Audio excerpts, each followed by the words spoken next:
Hi artists of Oli. Today we're going to try making your initial by just using light and dark and not having any lines. So let's see how we do with that. Your first step will be to very lightly draw a box and then very lightly put your initial in that box nice and big. Make the box, I don't know, 6 inches-ish. Doesn't have to be the whole paper at all. Then we're just going to fatten up that letter by drawing lines inside and outside of the ones we already had. If you're good at lettering, you can ignore me and do it your way, but if you want the basic way to make it fat, just draw big lines that repeat the others. Now we're just going to tone the entire square, and watch how I do this. I've got the pencil way back here, not down here tight like this. I've got the pencil way back here, sticking way out of my hand, and I'm going to use my whole hand and even my arm to do this. We're just trying to lay down an even tone across the whole thing. Get it somewhere in the light to medium gray across the whole thing. You notice how when I hold the pencil like this, I can make a stroke, a mark that goes all the way across that square and keep it going the same direction. That's control you can't get if you're holding the pencil too tight or using too small of an amount of your arm or your hand. So I'll just continue with that till I have a pretty even tone across.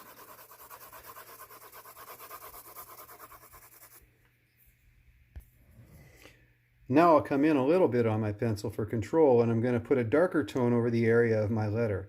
And on neither of these things is it really important. You see I went all over outside my lines here. It's not like a coloring book.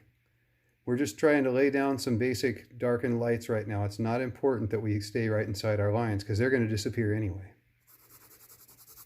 So same kind of grip, a little more pressure to get a little bit darker tone. Just on my letter here. I mean, kind of try to stay within reason, but it's not important to stay right inside the lines. It's not important.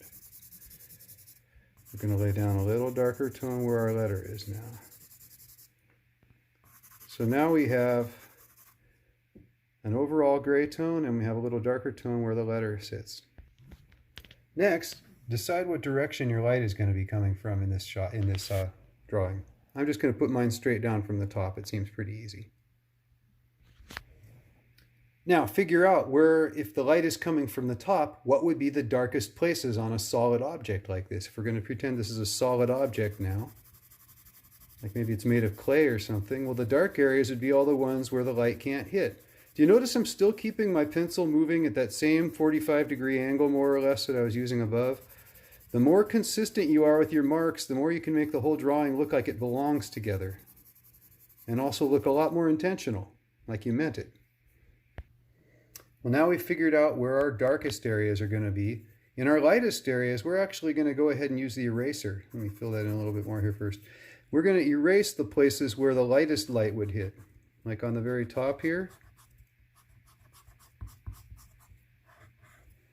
And now we can see that we've kind of designed the lights and darks on this whole thing. We kind of know where all the lights and darks are already, and it's already starting to take on a little bit of a three-dimensional appearance.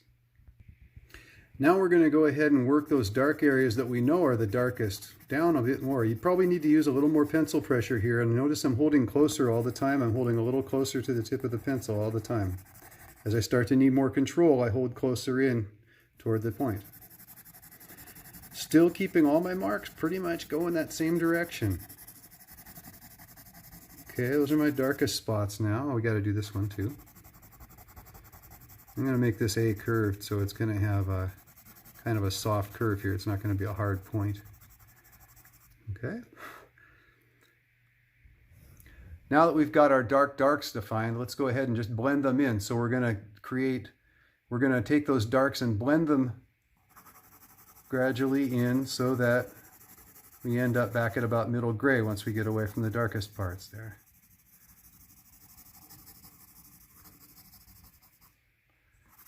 Okay, we'll blend that dark into the grays up above it. And there we go. And when you get up to where you've erased already, you'll know you need to be using almost no pressure when you get there. In fact, you can erase back a little if you don't like the effect you've got. Now, if it bothers you that your edges aren't well defined, go ahead and use your eraser to clean them up. Don't draw lines. We're trying not to draw lines. We're trying to just use this diagonal shading pretty much everywhere. And by putting light and dark where we want it, we make the shape. We don't have to draw an outline and then fill it in. Go ahead and erase right up to that edge if you want to. That'll help clean it up for you. By the way, these pencils, school pencils, erasers get pretty dirty pretty fast. They get covered with graphite and then they get slick and they won't really erase anymore. So if you don't have a larger separate eraser, some of you guys use those, I know, take and just clean it off on the paper. After you've sucked up a whole bunch of lead, just clean it off on the paper. That'll get it ready for the next time. So now what do we do to make this really stand out from the background and make it seem like it's in some kind of a space and not just sitting there by itself? So instead of drawing lines around this to make it stand out from the background, what I'm going to do is I am going to bring a darker tone right up against it, like this. You see how I'm just using kind of a medium amount of pressure here? I'm getting a little darker. I'm holding closer to the pencil tip and I'm using more pressure.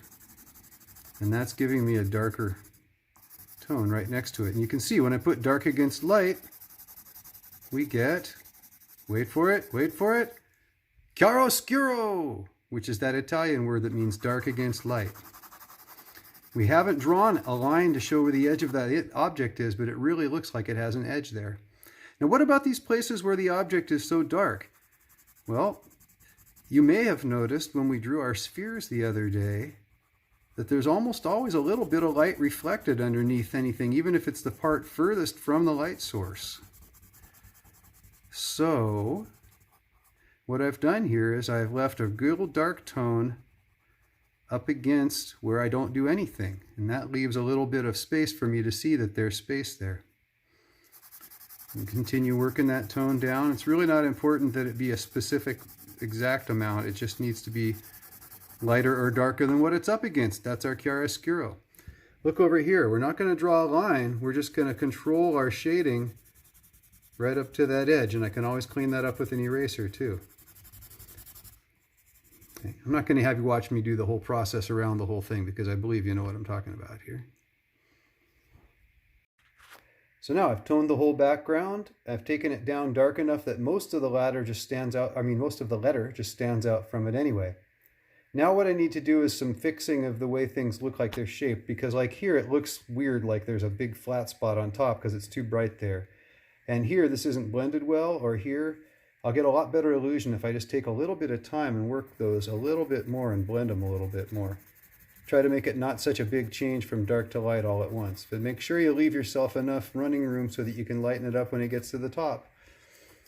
And here I'm just going to take this a little bit more like so it doesn't look like quite such a big bright area there. There's no reason for that to be so bright. And you can blend this to your heart's content. You could experiment with finger smudging it if you want to. You might try that on something else first and decide if you like that effect. But you certainly can do that. You can smudge things with a finger. That's one way to get a smoother, more kind of almost like painted look than a drawn look.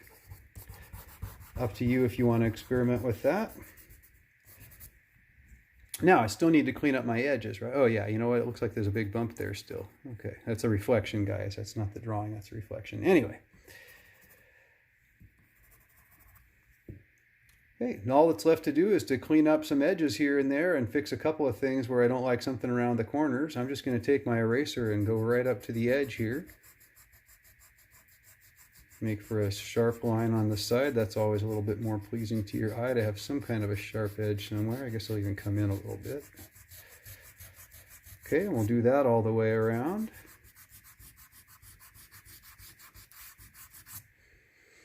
Okay, I'm going to go in here, I'm going to go back and rework and make some of these places where like the background's too light and so the letter doesn't stand out. I'm just working that darker again. You can get away with going a lot darker in your background, in fact. Some of you might find that you want to make it almost black. If you have the patience to work that a little bit deeper, you'll get a good reward for it. Okay. One thing, in my smudging, I kind of lost all the brightest parts, all the highlights. So I should go back with an eraser and make those pretty bright again, and then maybe blend them in a little more with my finger or with a pencil. You can blend them in with a pencil too. But just try to get so you do have some areas where it really is bright. You want to have some lightness somewhere.